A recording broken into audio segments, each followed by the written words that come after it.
It is a sermon that lasts 20 minutes. It was given by Professor Yemi Osinbajo, who is himself a Christian preacher and the former Vice President of Nigeria. In that sermon, if you permit me, he asks that when you look at the history of industrial Europe after the Reformation, after Martin Luther penned his 95 Theses at the church in Wittenberg, and when Christianity changes, he says that Christianity with its ethic of hard work, its ethic of doing the right thing, changed Europe. And he says that as we speak now, Europe is largely not Christian, but that ethic still continues. And he goes on to ask, why is it that that same Christianity that is being preached in Africa does not change Africa? Why? He asks. Is it the right message? In this country, for example, Kenya, we make the claim that we are 80% Christian. But look at us. What is Christian about our collective behavior as Kenyans? What is Christian about it? The Bible that you read says there are no Jews nor Gentiles, but you discriminate. Some churches, when they are electing their bishops, they ask from which tribe. And I've said before, and I repeat it, the blood of ethnicity is thicker than the blood of Christ. What Christianity? We now have a form of Christianity that tells us that with prayer and fasting only things will happen miraculously. That is superstition. That is not Christianity. Because the divine instruction is, by the sweat of thy brow, thou shalt subdue the earth. So I want you young people to interrogate your faith. I've given this example before. It's a real story of me and Catholic priest at the Julius Nyerere Airport in Dar es Salaam. We get to talk about Christianity and about God, and he tells me as we part ways, Mungu hawaiti wanaostahili, anawastahilisha anaowaita. And I've always found that statement to be deep and philosophical. I want you to go and read something that I was sharing with my guests, who we shall have each a few minutes to share with you. The book by Desmond Mpilo Tutu, who was the Archbishop of Cape Town in the Anglican religion in South Africa and a famous anti-apartheid fighter. He's written a book, God is not a Christian. And I agree with him. God is not a Christian. When he wrote that book, they thought it was heretical. God cannot possibly be a Christian. Because what is Christian? You who are Christians, when were Christians first called Christians? Ask yourself. And if today you go and read Acts of the Apostle at chapter 17, Paul says that he liked the Christians of Berea because they questioned everything. When Isaiah preached, you'd go back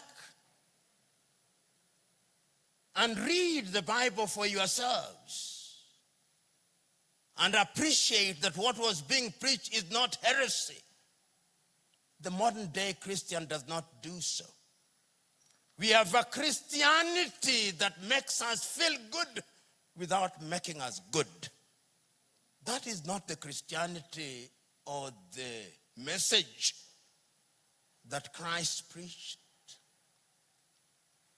Last Sunday I was listening to a sermon which was delivered by Luther King. He believed in 1968. And he was talking about the Christianity that emerged at that time when he was preaching in the 60s.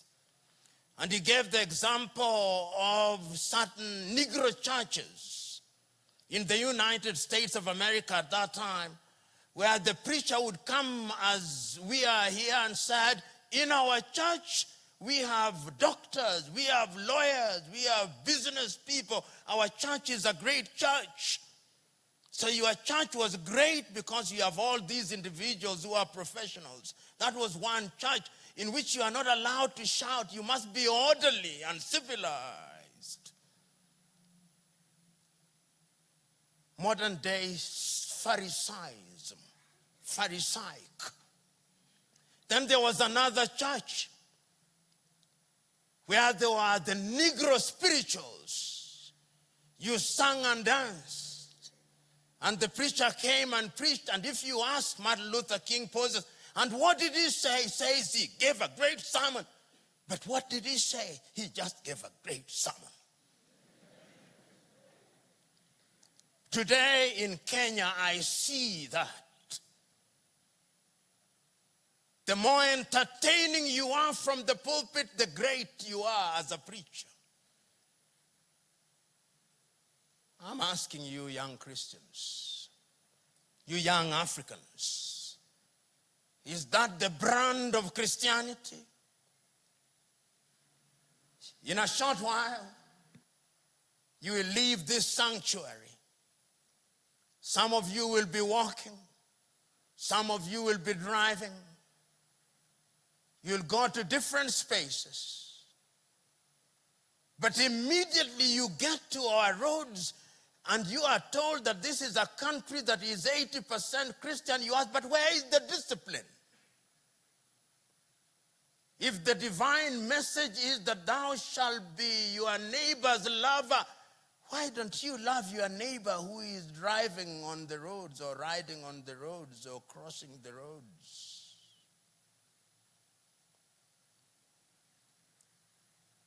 We are speaking in Africa.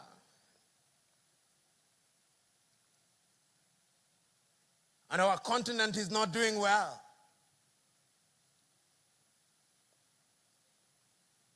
Our continent is the poorest continent on earth in terms of resources, yet paradoxically the richest. In the Democratic Republic of Congo alone, it is estimated that the minerals under the belly of the Democratic Republic of Congo is 34 trillion.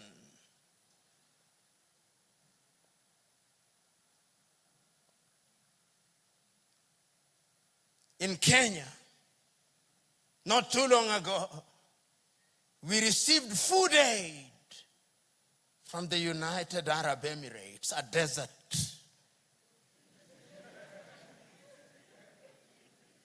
And yet you tell me, you who are here, that all leadership comes from God. No. Sometimes leadership is a curse from God. And if you dare doubt that I'm biblically based, read as I speak the book of the prophet Hosea, chapter 4. You give unto yourselves kings and princes whom I am not approved, because you are electing them as your tribesmen and tribeswomen, because they have bribed you.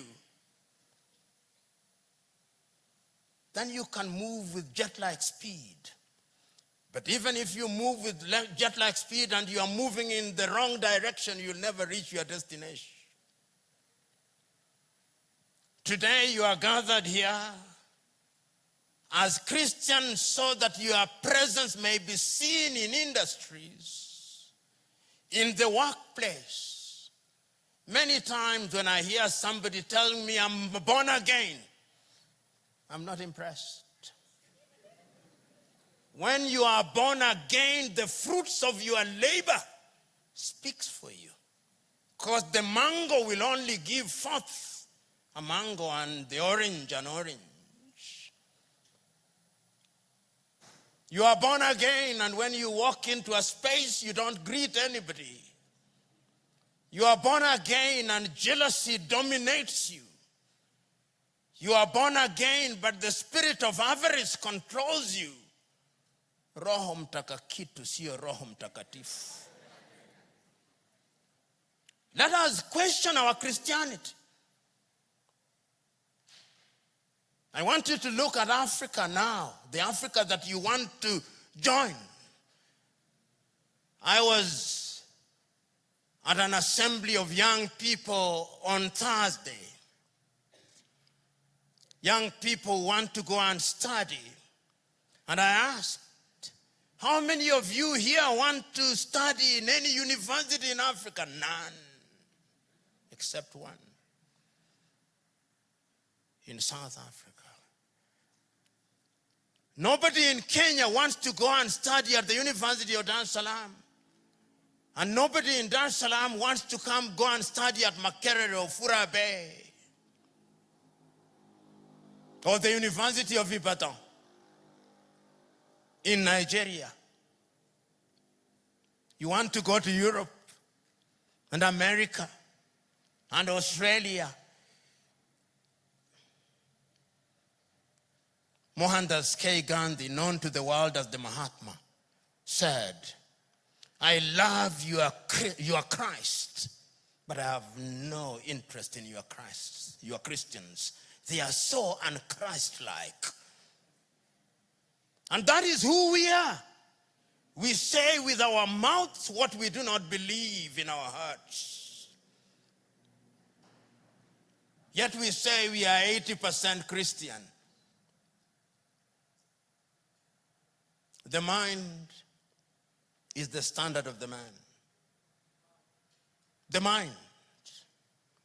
If you don't change the mind, Mwalimu Nyerere used to say, and I said it to somebody this morning, I think to Dr. Marilyn, I told her, Mwalimu Nyerere said in 1960, maendeleo si vitu, maendeleo ni watu. Maendeleo si vitu, maendeleo ni watu. This can be destroyed. But if the mind is good, another one bigger and more grand than this will be rebuilt.